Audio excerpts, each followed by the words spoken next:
قرآن کا اثر 1930 میں فرانس نے الجیریا کو کامیابی سے اپنی کالونی بنانے کے جشن کی تیاری کی۔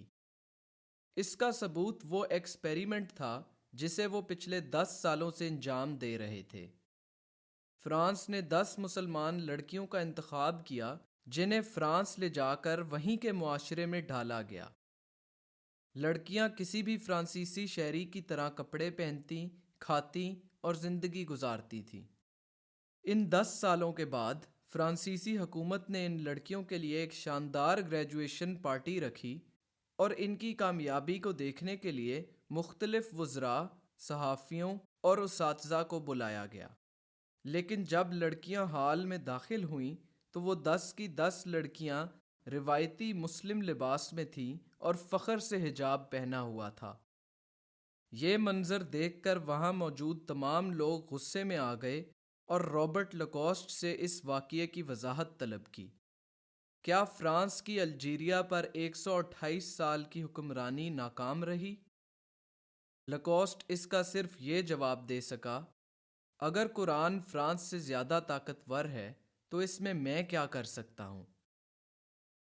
اس واقعے کے تقریباً 90 سال بعد 9 اکتوبر 2020 میں جمعے کے روز صدر میکرون نے خطاب کیا اور اپنے ملک سے بولا، اسلام ایک ایسا مذہب ہے جو نہ صرف ہمارے ملک میں بلکہ پوری دنیا میں زوال کا شکار ہے۔ پیرس کے ہوائی اڈے پر جہاں میکرون اور اس کے آدمی 75 سالہ صوفی پیٹرنن کا انتظار کر رہے تھے جو کہ مالی میں قیام پذیر تھیں، وہاں وہ غذائی قلت کے شکار یتیم لوگوں کے لیے ایک خیراتی ادارہ چلاتی تھیں۔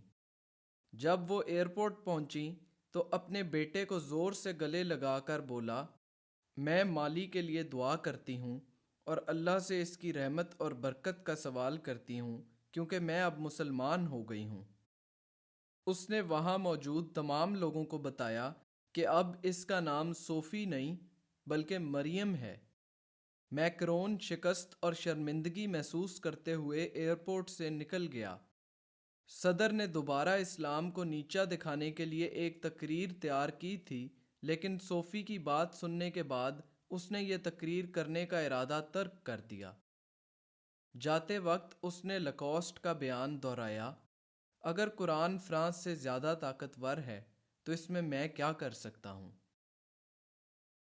يا أيها الناس قد جاءتكم موعظة من ربكم وشفاء